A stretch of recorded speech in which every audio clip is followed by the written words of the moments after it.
Troisième et dernière partie de l'Africa Newsroom. Nous sommes toujours en compagnie de Landine Camara, journaliste, et de nos éditorialistes Jean-Marie Bitomo et Samuel Gembok.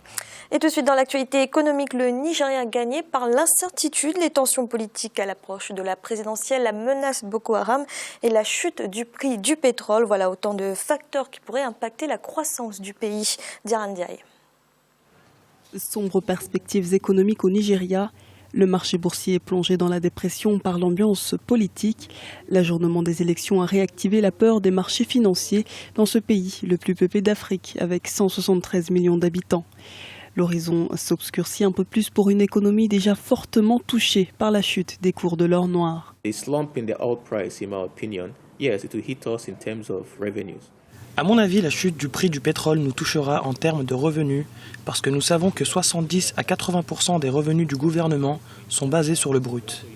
L'argent que nous dépensons pour les subventions sur ces produits raffinés devrait également baisser parce que le prix sur le marché international a augmenté. L'indice boursier du Nigeria Stock Exchange All Share a fait état d'une baisse des actions et d'un plongeon du Naira en réaction à l'annonce de la commission électorale. La monnaie nationale a de nouveau enregistré une baisse historique jeudi 5 février à 194 pour $1 contre 150 plus tôt cette année. L'autorité de gestion de la politique monétaire du Nigeria ainsi que l'autorité physique font tout ce qui est à leur pouvoir pour pallier à ces vulnérabilités. Et ce qu'il faut éviter, je le répète, c'est de paniquer parce que beaucoup de modèles ont été mis en place pour examiner différents scénarios.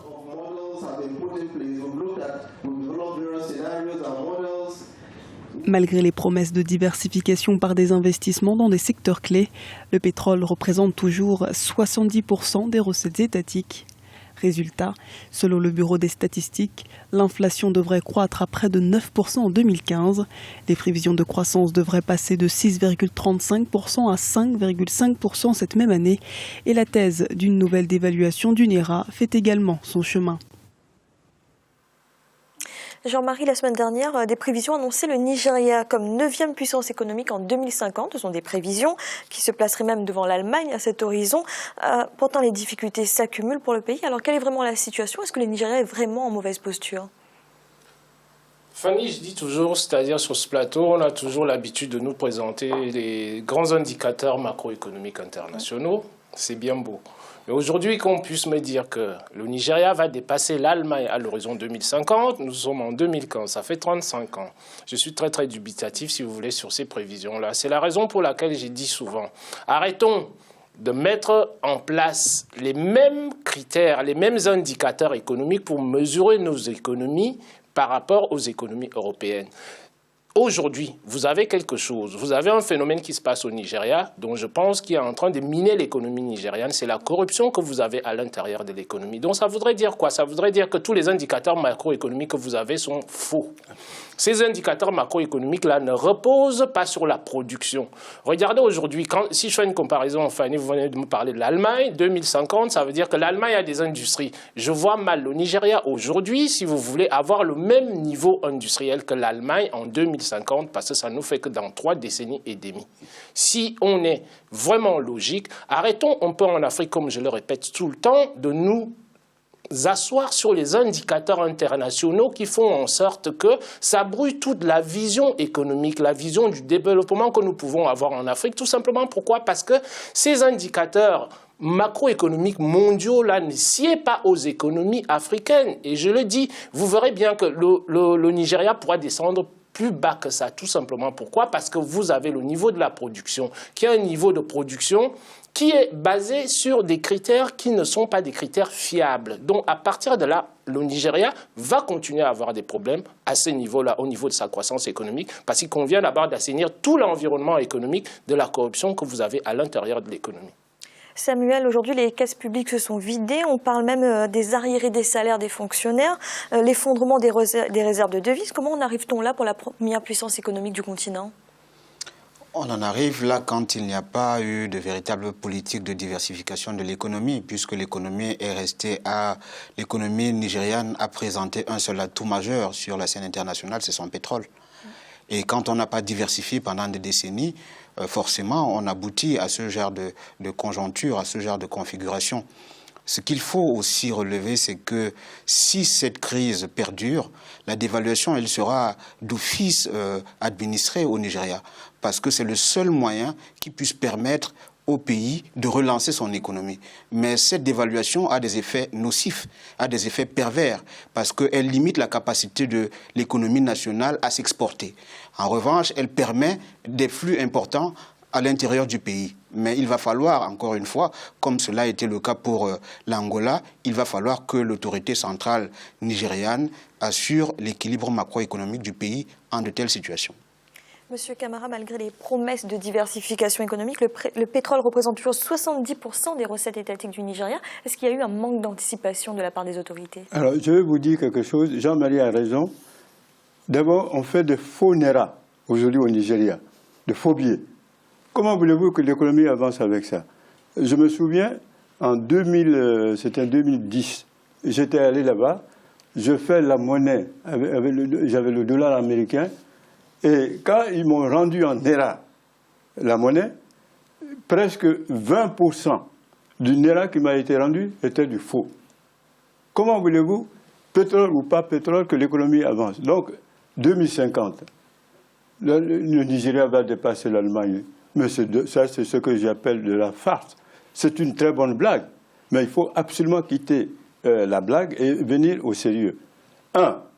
Il faut déjà, dès maintenant, une politique monétaire fiable.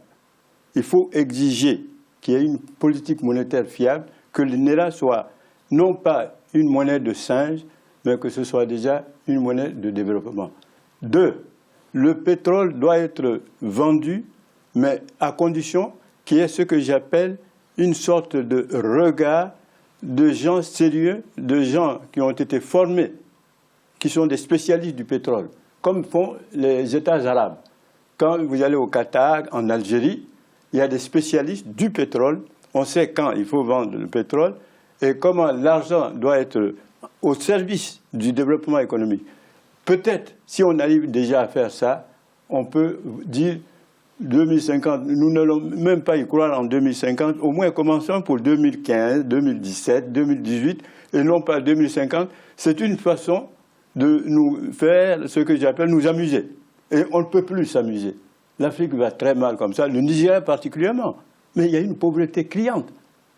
Mais c'est terrible qu'un pays qui est assis sur des puits de pétrole, avec autant de bois de qualité, que ce pays ne puisse même pas nourrir ses populations. Alors là, encore moins organiser une armée. Non, tout ça, c'est de la bonne blague. Et nous ne voulons plus passer le temps à faire de la blague. Et Jean-Marie, vous avez raison, le temps des blagues est terminé. Maintenant, nous allons aller vers ce que j'appelle l'innovation. Nous allons aller vers le développement, mais en pensant par notre tête et non pas à continuer à nous tromper avec la tête des autres. Je suis d'accord, et Jean-Marie a raison de le dire, que nous devons tendre la main à l'étranger. Mais il faudrait d'abord que nous puissions compter sur nous-mêmes, les deux. C'est-à-dire nous comptons sur les meilleurs d'entre nous, plus ce que nous apporte l'étranger, on se développe avec ça. Merci, Monsieur Camara. Focus à présent sur la formation scientifique et technique sur le continent. À l'heure des grands chantiers industriels, la demande en ingénieurs et ouvriers qualifiés se fait croissante. Et pour éviter de faire appel à la main-d'œuvre extérieure, les pays ont tout intérêt à valoriser les ressources humaines nationales. Idelette Mirabel-Bissou. La formation scientifique et technique en Afrique, un outil de développement économique à l'heure des grands projets industriels sur le continent. Les dirigeants se sont engagés en 2007 à consacrer davantage de ressources au développement de la science et de la technologie. Ainsi, les chefs d'État se sont accordés à consacrer au moins 1% de leur produit intérieur brut à la recherche et au développement d'ici à 2020. En Afrique subsaharienne, plus de 11 millions de jeunes sont au chômage. La formation des jeunes à la science et à la technique pourrait être un atout pour les chantiers sur le continent. La création de ces infrastructures-là suppose qu'il y ait des gens capables de le faire. Et ensuite, des gens capables de les exploiter. Ensuite, des gens capables d'assurer la maintenance. Tout cela, ça requiert des compétences, des infrastructures de grande envergure qui sont la base de la croissance. Mais il faut des gens compétents pour le faire. Sinon, il n'y a aucune durabilité sur les infrastructures. Et ensuite, pour les exploiter, à bon escient, de manière à ce que ça soit rentable, il faut avoir un savoir-faire. 2007 a été proclamée année de la science et de la technologie en Afrique. Les chefs d'État, lors du sommet de l'Union africaine en Éthiopie, se sont engagés à promouvoir la formation scientifique chez les jeunes ainsi que la recherche en biotechnologie. Depuis, plusieurs innovations technologiques ont vu le jour sur le continent, à l'instar de la première voiture écologique au Nigeria ou de la tablette médicale du Camerounais Arthur Zan. Nous avons pu fabriquer une vingtaine de machines que nous utilisons beaucoup plus pour la promotion du produit et pour les tests. Nous avons également créé une entreprise qui s'appelle Highmore Medical, qui est actuellement située à Yaoundé, qui emploie plusieurs ingénieurs, dont l'objectif est justement de porter ce projet à maturité sur le plan médical, sur le plan scientifique, mais également sur le plan entrepreneurial. Donc, notre objectif, c'est donc de produire plus de machines afin de répondre à la demande des centaines d'hôpitaux de districts qui ont vraiment besoin de cette solution. Engagés dans les travaux de développement industriel, les recherches scientifiques et techniques sont d'un apport capital pour l'émergence du continent. De nombreux programmes nationaux et régionaux de développement de l'innovation technologique existent. Les découvertes scientifiques et technologiques aussi sont légion, mais celles-ci ne sont pas suffisamment vulgarisées. Par ailleurs, l'obtention des brevets pour ces découvertes reste un autre défi à relever pour les chercheurs du continent. Samuel, lors de la conception des grands projets sur le continent, les experts viennent souvent de l'extérieur. Pourtant, il y a une grande partie des jeunes diplômés africains qui sont aujourd'hui au chômage. Est-ce que cela signifie qu'il y a une mauvaise orientation dans les filières? Mauvaise orientation dans les filières, oui, mais d'abord disponibilité des filières actuelles, contemporaines. Est-ce que ces filières contemporaines existent? Est-ce que le modèle d'enseignement a évolué? Est-ce qu'il y a une révolution pédagogique par rapport aux réalités auxquelles les pays africains faisaient face? Ça, je pense que ce n'est pas encore suffisamment fait, ou ça ne l'est pas du tout. Je pense quand même que pour combler, résoudre ce problème, il faut accorder une place importante. Ça, tout le monde l'affirme ici sur ce plateau régulièrement. Il faut accorder une place centrale à l'université dans le processus de développement. Les universités, les instituts de recherche jouent un rôle majeur dans la croissance économique, dans le développement social, sur le plan politique, sur le plan commercial. Parce que c'est grâce à la recherche fondamentale, grâce à la recherche de l'innovation, grâce à la recherche de l'invention que l'on arrive à avoir des résultats probants sur tous les secteurs dans le continent. Sans cette capacité, l'Afrique est demeurée à rester extrêmement dépendante pendant des siècles encore à venir. Jean-Marie, fait-on assez confiance aux jeunes diplômés africains par rapport aux experts qui viennent de l'extérieur? Je pense pas du tout. On ne fait pas du tout confiance aux Africains. L'Africain, c'est-à-dire nos gouvernants qui sont en place, font encore beaucoup plus confiance à l'étranger. Et j'ai dit toujours la chose suivante, vous ne pouvez pas faire développer votre pays par les étrangers. Le continent africain ne peut pas être développé par les étrangers, tout simplement. Pourquoi? Parce que vous avez ce que j'appelle souvent la dimension psychologique. La proximité psychologique des individus par rapport à l'environnement, là où on place les outils et les instruments du développement. Vous ne pouvez pas avoir un occidental qui va mieux comprendre l'environnement de l'Africain que l'Africain. Donc, on se situe sur quoi? On se situe sur des stratégies sur lesquelles on prend des experts à l'étranger en mettant plus en avant, si vous voulez, la variable financière. On va gagner tant, si vous voulez, sur tel ou tel contrat, alors que si on fait faire ça par quelqu'un qui est sur place, ça ne me rapporte rien. Donc, les experts étrangers qui peuvent arriver en Afrique, je le dis et je le redis, vous ne pouvez pas demander à un Européen, un Américain, un Japonais, un Chinois de comprendre mieux l'environnement de l'Africain que l'Africain lui-même. Donc ça voudrait dire quoi? Ça voudrait dire que les solutions qui sont mises en place ne sont que des solutions partielles, qui n'obéissent pas à la psychologie de l'Africain, de ce dont a besoin l'Africain. C'est la raison pour laquelle, en Afrique, nous transformons pas nos produits parce que c'est tourné vers l'extérieur vis-à-vis des besoins des autres et non des besoins des Africains. Et en psychologie économique, ça c'est un calcul simple. Vous ne pouvez pas mettre en place des stratégies, des politiques, des tactiques opérationnelles mises en place, initiées par les étrangers. C'est pas possible. Monsieur Camara, un mot rapide sur cette question de la formation scientifique. Il faut africaniser la science, africaniser la technologie. Cheikh Anta Diop, c'est ce qu'il avait proposé dans ses écrits. Un continent qui ne maîtrise pas la science est un continent qui ne va nulle part. Cheikh Anta Diop a développé des thèses scientifiques magnifiques Et je suis très fier, à un moment donné, d'être à ces conférences, jusqu'au moment où les chefs d'État, qui étaient comme Senghor, un homme cultivé, n'avaient rien compris à l'œuvre de Cheikh Anta Diop. Et malheureusement, le Sénégal, si le Sénégal avait suivi les thèses scientifiques, la formation des jeunes, les mathématiciens, il faut les faire venir, nos mathématiciens, ceux qui créent, ceux qui inventent. C'est ce que voulait Cheikh Anta Diop. Le Sénégal serait devenu aujourd'hui une sorte de Japon. Mais on ne l'a pas écouté, on l'a marginalisé. Et ce n'est que quand Senghor est parti que Diouf a compris qu'il était temps, effectivement, de faire venir les jeunes scientifiques sénégalais. Et au point, Diouf en était tellement conscient qu'il a donné le nom de l'université actuelle, l'université Cheikh Anta Diop. Alors, nous sommes les disciples de Cheikh Anta Diop, nous devons faire mieux, puisque maintenant on a la chance d'avoir l'Internet, tout va très vite, mais je suis fier que les jeunes Africains maîtrisent tout ça. Il faut les encourager.